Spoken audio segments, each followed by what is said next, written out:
Habaib datang ke Indonesia bukan untuk melas. Kami nggak diajarkan minta-minta, saudara. Jangan khawatir. Habaib datang ke Indonesia bukan untuk meraup daripada harta, enggak. Kami tidak mencari jabatan, enggak. Kenapa? Itu bukan didikan dari keluarga kami. Didikan keluarga kami, lihat bagaimana Al-Habib Salim bin Ahmad bin Jindan, saya punya kakek, keluar masuk penjara. Kenapa bisa keluar masuk penjara? Membakar semangat perjuangan masyarakat Indonesia untuk merebut kemerdekaan, saudara. Al-Habib Ali bin Abdurrahman Al-Habsyi Kuitang, beliau yang memfatwakan ketika tanggal 17 Agustus Soekarno membacakan teks proklamasi mendeklarasi daripada kemerdekaan Indonesia. Beliau di hari Jumat itu, ba'da Jumat beliau fatwakan, sekarang saya fatwakan setiap tanggal 17 Agustus wajib pasang bendera merah putih di rumah-rumah kalian. Siapa yang nyuruh? Itu fatwa Habib Ali bin Abdurrahman Al-Habsyi Kuitang. Bendera merah putih, siapa yang memberikan instruksi kepada Bung Karno untuk membuat bendera merah putih sebagai bendera Indonesia? Itu adalah fatwa Al-Habib Idrus bin Salim Al-Jufri Palu Al-Khairat.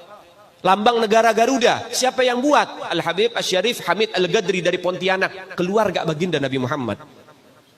Lagu 17 Agustus, Pramuka, lagu syukur, siapa yang buat? Al-Habib Husain Al-Mutahhar dari Semarang, dzurriyyat baginda Nabi Muhammad. Jadi Anda jangan berpikir, ini habaib di Indonesia jasanya apa? Banyak, itu yang baru kecatat. Itu yang baru ketahuan. Masih banyak lagi daripada keluarga Nabi Muhammad yang tidak mau masuk buku karena perjuangannya ikhlas karena Allah dan Rasul.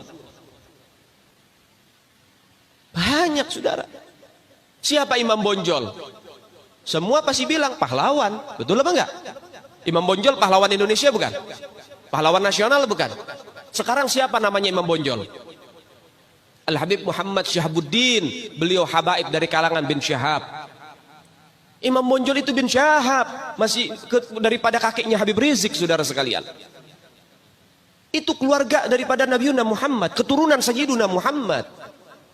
Banyak lagi dari kalangan para dzurriyyat Nabiuna Muhammad SAW yang jasanya besar di Indonesia, tapi kita nggak ada yang tahu. Kenapa? Karena itu kami nggak cari popularitas, kami nggak cari madah pujian, kami nggak cari tempat kedudukan, yang kami cari ridho Allah dan Rasulnya. Sehingga hal ini perlu diungkap, saudara sekalian. Bagaimana keluarga Nabi Muhammad jasanya besar, dan umat ini harus dihubungkan kembali dan dieratkan kembali kepada keluarga baginda Nabi Muhammad. Ini akhir zaman, kita semua ngelihat kok bagaimana gencar-gencarnya di media sosial apa upaya untuk supaya memisahkan umat Islam dengan keluarga baginda Nabi Muhammad. Upaya keras supaya habaib dibenci ada di Indonesia. Mulai Habib dengan kiai diadu, Habib dengan ustadz diadu. Mulai ada hal-hal semacam itu. Apa? Dendam politik, saudara. Gak keluar dari situ. Karena dendamnya kepada Habib Rizik sehingga akhirnya demikian. Habib Rizik itu siapa? Keluarga Nabi Muhammad, keturunan Nabi Muhammad, cucunya Nabi Muhammad. Beliau bukan penjahat kok, bukan koruptor. Beliau nggak pernah bawa lari uang rakyat. Beliau nggak pernah ngerugiin negara. Beliau tidak pernah mencemarkan nama baik negara. Beliau itu bukan penjahat, saudara. Bukan penjahat. Apa masalahnya dia? Sehingga dicecar sedemikian rupa. Cuman masalah prokes doang 4 tahun, saudara. Berapa banyak di luar sana pejabat, aparat, bahkan rakyat yang melanggar prokes gak ada yang ditahan. Kenapa cuman Habib Rizik yang ditahan? Ini upaya untuk supaya umat Islam benci terhadap keluarga baginda Nabi Muhammad. Hati-hati, saudara sekalian. Nabi bilang, man mata ala bugdi ahlul bait mata yahudian atau nasranian. Siapa orang yang mati membawa benci kepada keluarga baginda Nabi Muhammad, dipastikan mati dalam keadaan Yahudi ataupun Nasrani, atau dalam bahasa daripada sederhananya mati dalam keadaan murtad. Sahabat tanya, wa in sama wa shalla ya Rasulullah, walaupun orang itu puasa, walaupun orang itu sholat, apa tetap hitung mati murtad?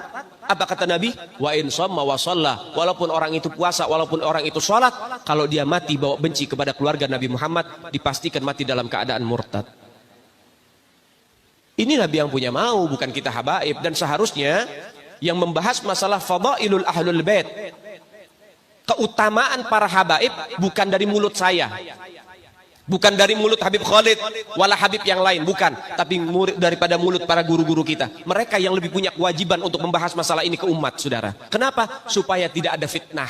Kalau saya yang bicara begini akan ada pertanyaan, itu maunya Habib, itu maunya dia, itu mah dalil buat-buatan dia. Terserah Anda.